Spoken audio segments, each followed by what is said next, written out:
The Kthvar arena had stood for 3,000 years, its crystalline walls stained with the blood of countless species.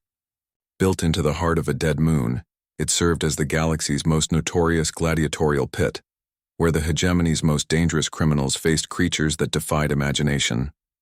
No being had ever survived more than 7 matches. Most didn't survive one. Commander Zara Okafor adjusted her torn jumpsuit as the energy barrier flickered to life behind her. The roar of 50,000 alien spectators echoed through the dome, their excitement palpable as they anticipated another human's swift demise.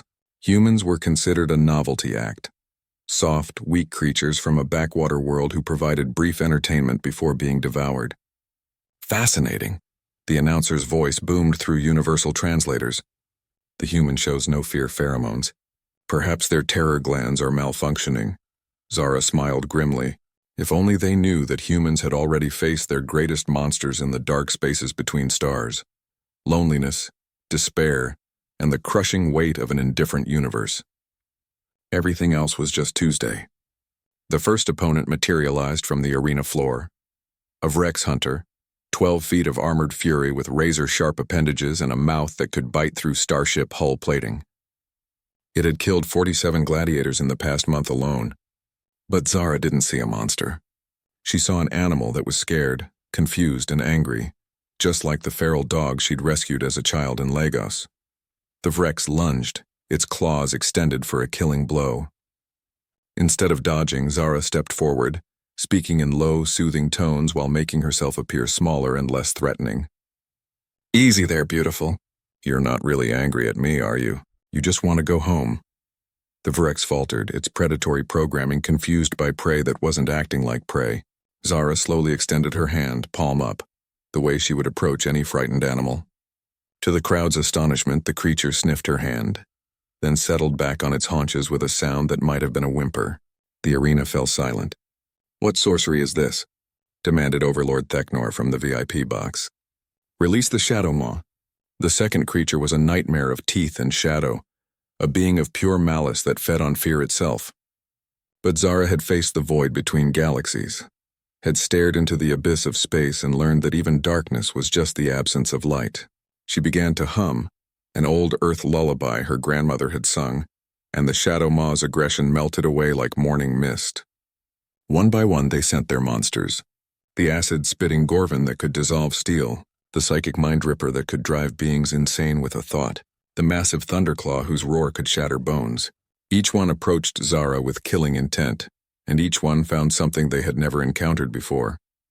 Unconditional compassion. Humans, Zara knew, were the galaxy's greatest anomaly. Every other species had evolved past their capacity for universal empathy, viewing it as an evolutionary weakness. They had optimized themselves for efficiency, logic, and survival. But humans had kept their ability to see kinship in all living things, to recognize pain and respond with kindness, even when faced with certain death.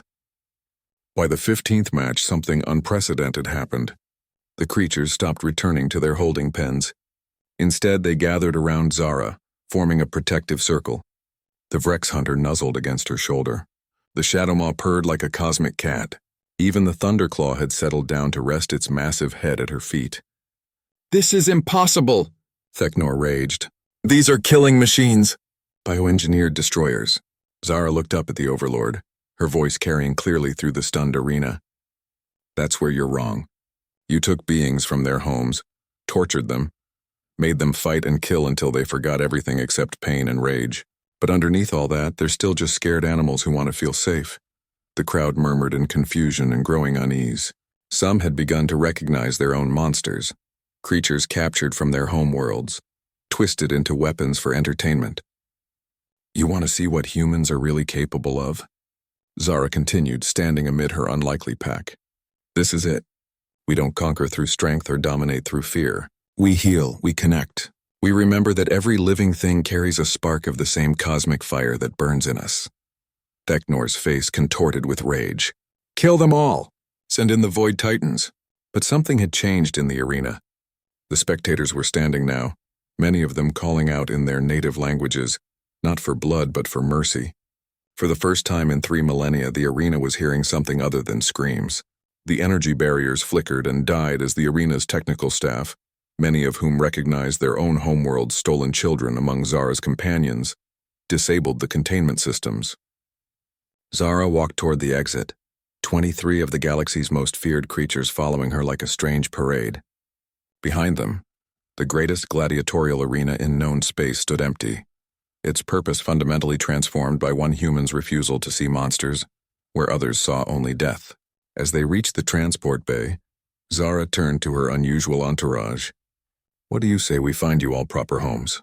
The Vrex hunter's purr was joined by a chorus of agreement in a dozen alien voices. For the first time in years, they sounded like the beings they had been before the arena broke them. And in the galleries above, 50,000 spectators found themselves questioning everything they thought they knew about strength, about power, and about what it truly meant to be civilized.